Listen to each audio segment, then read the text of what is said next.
Selamat datang ke podcast bola bersama Cikgu Alif. Okey, ini adalah channel baru untuk saya dan channel ni saya akan mengulas setiap perlawanan bola sepak pasukan Sabah FC untuk season 2023-2024. Okey, jadi bukan cincai guys.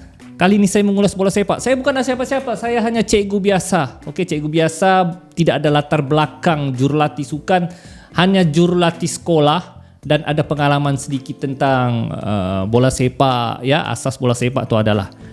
So, saya mengulas setiap perlawanan bola sepak Sabah berdasarkan pengalaman, ya, pengalaman saya sendirilah, berdasarkan ilmu-ilmu yang ada pada saya. Jadi kalau ada ulasan saya tidak tepat, kurang tepat, mohon maaf, ya. Ini ulasan peribadi saja. So, perlawanan pertama Sabah FC adalah menentang PDRM. Sedia maklum, Sabah telah menang 4-0 guys, 4-0. Dan saya ucapkan tahniah kepada Sabah FC, tahniah kepada jurulatih Sabah, Datuk Ong Kim Swee, di atas kemenangan pertama ini. Jadi 3 point untuk Sabah, dan kini untuk perlawanan pertama Sabah sudah berada di tangga yang pertama. Ini baru perlawanan pertama guys. Jadi kita akan ulas perlawanan Sabah FC menentang PDRM FC.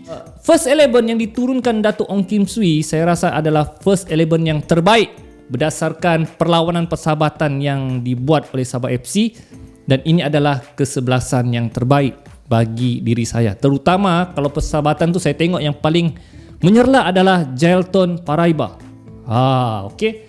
Jadi berdasarkan formasi pula, formasi Ong Kim Swee lakukan, iaitu formasinya 3-4-3. Jadi formasi ini menunjukkan memang Sabah FC ingin menyerang, berdasarkan formasi yang digunakannya. Sampai Rizal Ghazali pun diletakkan di bahagian tengah. Biasanya Rizal Ghazali diletak defend. Mula saja perlawanan memang Sabah sudah menyerang, tapi PDRM 10 minit awal ni mereka mengawal bahagian tengah Sabah dan mereka menyerang beberapa kali. Di antaranya percubaan first timer daripada Uci Akbar. Ya, nasib baik rimbatan Uci Akbar tu berjaya diselamatkan oleh penjaga gol Sabah FC, Khairul Fahmi Cekmat.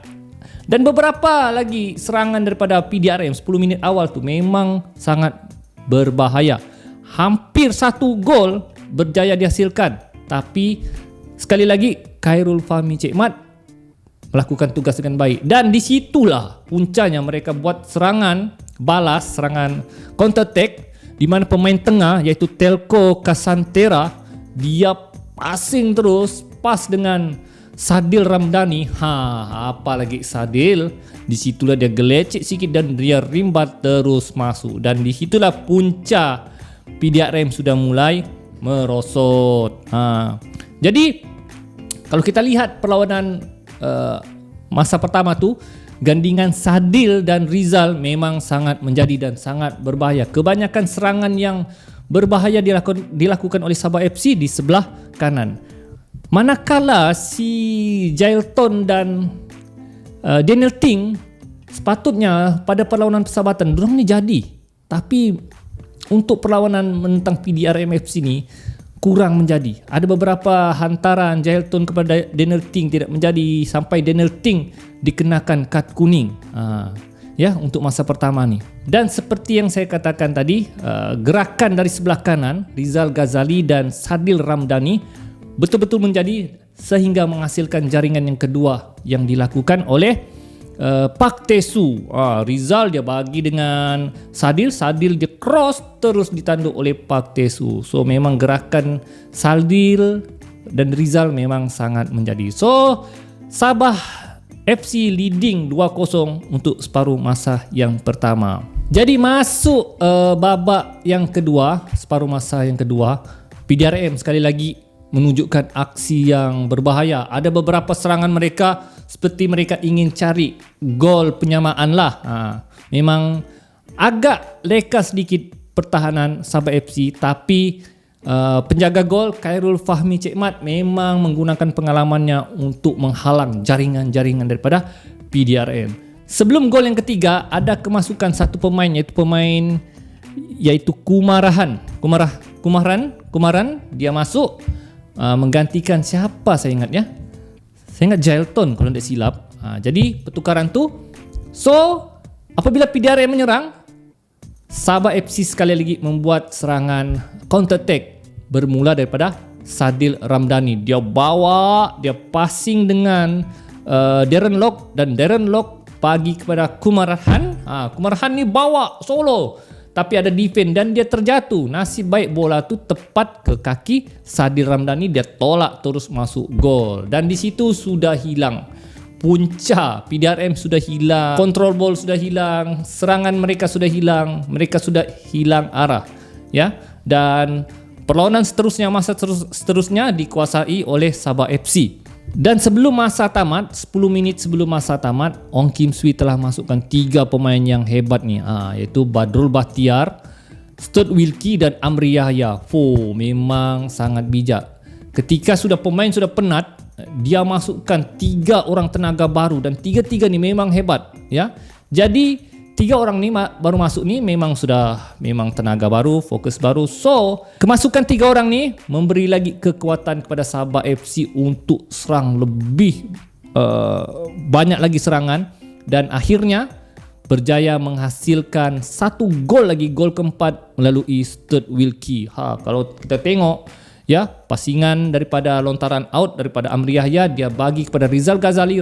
Rizal Ghazali lari laju, dia terus cross tepat di kaki Stuart Wilkie. Stuart Wilkie akhirnya menjaringkan gol yang keempat. So memang strategi yang dilakukan Ong Kim Swee memang sangat bijak, dan pemain-pemain yang diturunkan Dato' Ong Kim Swee pun memang sangat hebat. Walaupun ada beberapa kelemahan, kita boleh maafkan kerana ini baru perlawanan yang pertama. Jadi mungkin belum serasi lagi. Jadi kalau ikutkan Jailton dengan Daniel Ting di antara pemain harapan yang pemain hebat, kalau kita ikut perlawanan persahabatan, diharapkan Jailton dan Daniel Ting di masa akan datang, ya, di perlawanan akan datang akan lebih baik. Sebab saya tahu kedua-dua pemain ini memang sangat hebat. So kalau Daniel Ting dan Jailton ada, Rizal Ghazali dan Sadil Ramdhani ada di sebelah kanan.